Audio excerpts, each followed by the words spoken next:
Hello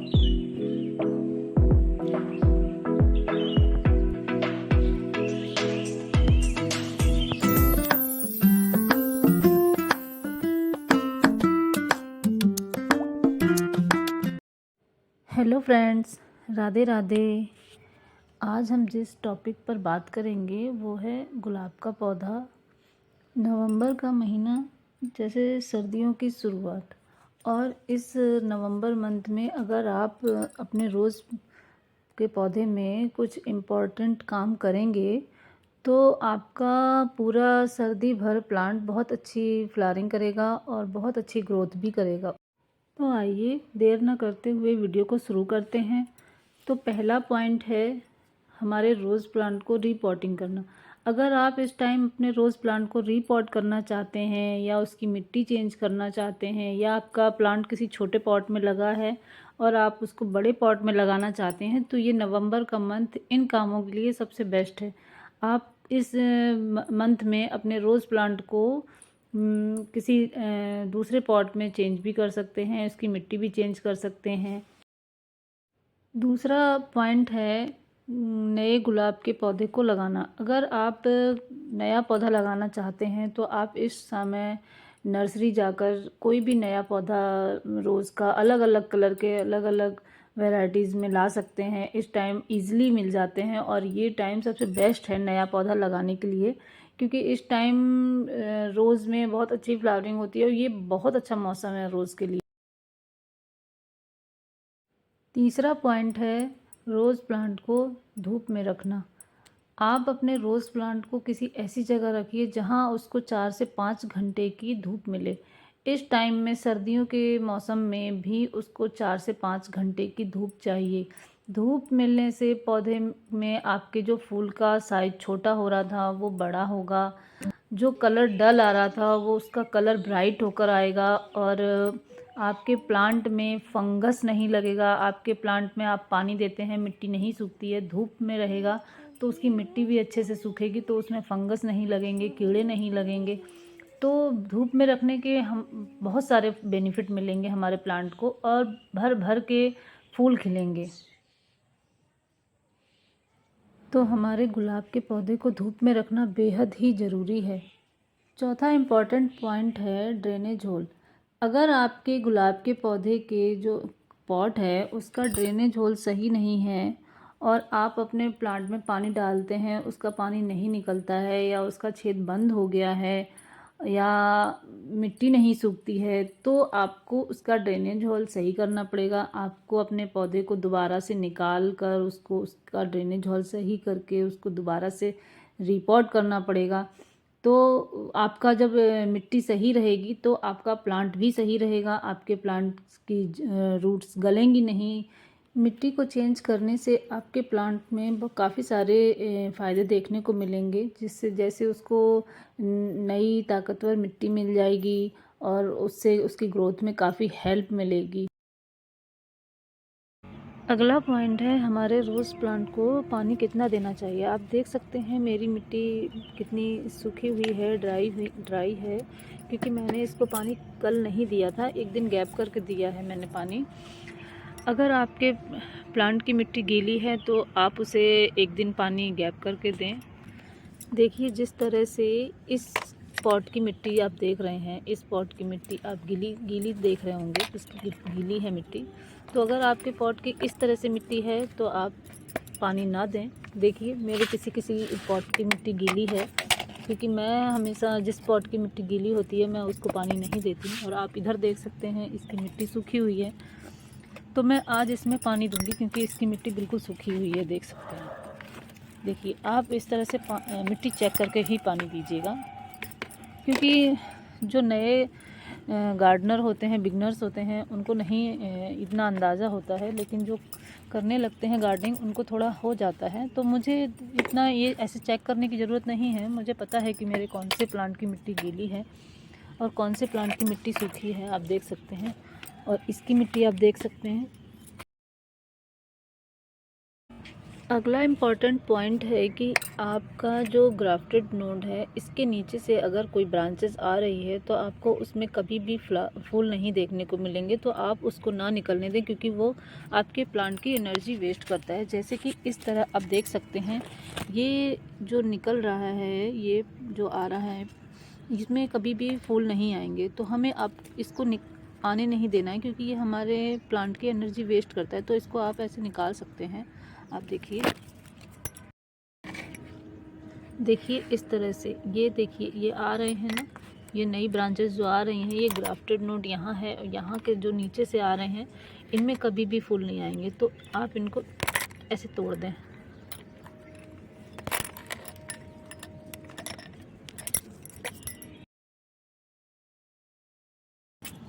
अगला point है कि आप अपने प्लांट के महीने में या 15 दिन में, जब भी आपको टाइम मिले, 15 दिन में नहीं मिलता है तो आप 1 महीने में आप अपने प्लांट की गुड़ाई ज़रूर करें इस तरह से, क्योंकि गुड़ाई करने से हमारे प्लांट में एयर सर्कुलेशन अच्छा रहता है और धूप भी नीचे तक जाती है, तो हमारे प्लांट में फंगस लगने के चांसेस बहुत कम हो जाते हैं। तो आप देखिए इस तरह से आप धीरे धीरे उसकी रूट्स को नुकसान ना पहुँचे, उस हिसाब से आप इनकी ऐसे गुड़ाई करते रहिए। लगभग 15 दिन से 20 दिन में या 1 महीने में आप कर दीजिए, ये बहुत ज़रूरी काम है।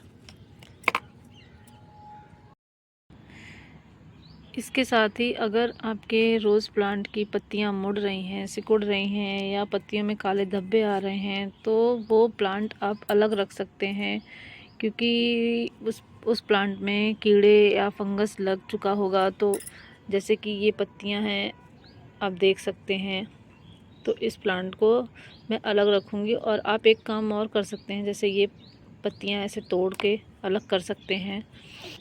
इस तरह से ये पत्तियां सिकुड़ रही हैं, अगर आपके पास जगह है तो आप एक काम और कर सकते हैं कि आप अपने रोज़ प्लांट में थोड़ा गैप दे के रखें, जिससे कि एक प्लांट से दूसरे प्लांट में फंगस या कीड़े ना जाएं। अगला इम्पॉर्टेंट पॉइंट है आपके रोज़ प्लांट की हार्ड प्रूनिंग। क्या आप इस मौसम में या इस मंथ में इसकी हार्ड प्रूनिंग कर सकते हैं? तो इसका आंसर है नहीं। आप इसकी हार्ड प्रूनिंग इस मंथ में नहीं कर सकते हैं। अगर आपको अपने प्लांट की हार्ड प्रूनिंग करनी है तो आप या तो अक्टूबर में कीजिए या फिर फरवरी मार्च में कीजिए, मार्च अप्रैल में लगभग जाकर, क्योंकि इस टाइम आप इसकी सॉफ्ट प्रूनिंग कर सकते हैं। आप जैसे कि इसकी डेड हेडिंग, जैसे जो सूखे हुए फूल हैं उनको निकालना, ख़राब पत्तों को निकालना वगैरह ऐसे कर सकते हैं, लेकिन आप इसकी हार्ड प्रूनिंग नहीं कर सकते। हार्ड प्रूनिंग का मतलब होता है कि जैसे आप अपने प्लांट के 40 से 50% प्रूनिंग करना, तो आप वो इस टाइम नहीं कर सकते हैं। इस टाइम आप हार्ड प्रूनिंग को अवॉइड कीजिएगा।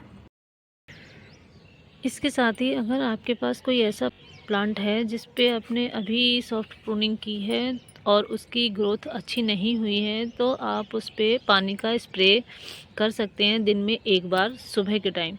शाम के टाइम ना करें, क्योंकि शाम के टाइम करने से उस फंगस को ज़्यादा अट्रैक्ट करेगा, और सुबह के टाइम करेंगे तो उसे पूरी धूप मिल जाएगी, जिससे उसमें फंगस अटैक नहीं कर पाएगी। इसलिए आप जब भी मल्चिंग करें तो सुबह के टाइम पे करें।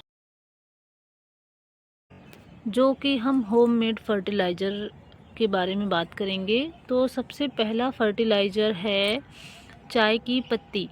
जो हम चाय बनाते हैं और चाय बनाने के बाद जो चाय पत्ती रह जाती है, उस चाय पत्ती को हम अच्छे से धो के सुखा लें। सुखाने के बाद हम उसे एक कंटेनर में भर के रख दें, और वो हम अपने एक प्लांट में 2 से 3 लगभग चम्मच आप पॉट के हिसाब से दे सकते हैं। और ये फर्टिलाइज़र आप 15 से 20 दिन के अंदर दे सकते हैं। इसको देने से आपके पौधे में नाइट्रोजन भरपूर मात्रा में मिलती है, और काफ़ी माइक्रो न्यूट्रिएंट भी मिलते रहते हैं। और ये चाय की पत्ती जो है आपके पौधे की जड़ों को ग्रोथ करने में बहुत ही मदद करती है। दूसरा नेचुरल जो फर्टिलाइज़र है वो है केले के छिलके का पाउडर। आप केले के हर किसी के घर में केले यूज़ होते हैं, आते रहते हैं। आप केले के छिलकों को अच्छे से धूप में सुखाकर उनको पीस कर मिक्सी में या जैसे भी आप पाउडर बना सकें वैसे आप उनका पाउडर बनाकर अपने प्लांट में 1 से 3 चम्मच हर पॉट के साइज़ के हिसाब से आप अपने प्लांट में दे सकते हैं। आपको तो पता ही होगा कि हर गार्डनर अपने गार्डनिंग में एनपीके का कितना यूज़ करते हैं, भरपूर मात्रा में करते हैं और ये एनपीके का एक नेचुरल स्रोत है। इसमें एनपीके भरपूर मात्रा में पाया जाता है, तो आप इसका अपने गार्डनिंग में 15 से 20 दिन में आप अपने पॉट में यूज़ कर सकते हैं। इससे आपका प्लांट हेल्दी रहेगा और भरपूर मात्रा में फ्लावरिंग करेगा। दूसरा जो नेचुरल फर्टिलाइज़र है वो है गोबर की खाद। मुझे वो गोबर की खाद ईज़िली मिल जाती है, इसलिए मैं अपने गार्डन में गोबर की खाद का ज़्यादा यूज़ करती हूँ और अच्छी फ्लावरिंग भी पाती हूँ। आपने तो देखा ही होगा हमारे गार्डन में फ्लावरिंग कितनी भर भर के होती है। तो गोबर की खाद को मैं हर पॉट में 2 से 3 मुट्ठी यूज़ करती हूँ हर महीने। 15 दिन में नहीं करती हूँ, मैं महीने में 1 बार गोबर की खाद का यूज़ अपने हर पॉट में करती हूँ। और उसको यूज़ करने से पहले मैं अपने प्लांट की गुड़ाई करती हूँ। गुड़ाई करने के बाद फिर मैं उसकी थोड़ी सी मिट्टी निकाल लेती हूँ। निकालने के बाद तब मैं उसमें अपने गोबर की खाद को यूज़ करती हूँ। तो आप भी गोबर की खाद अगर आपको ईज़िली मिल जाए तो आप गोबर की खाद का यूज़ कर सकते हैं और अच्छी फ्लावरिंग पा सकते हैं।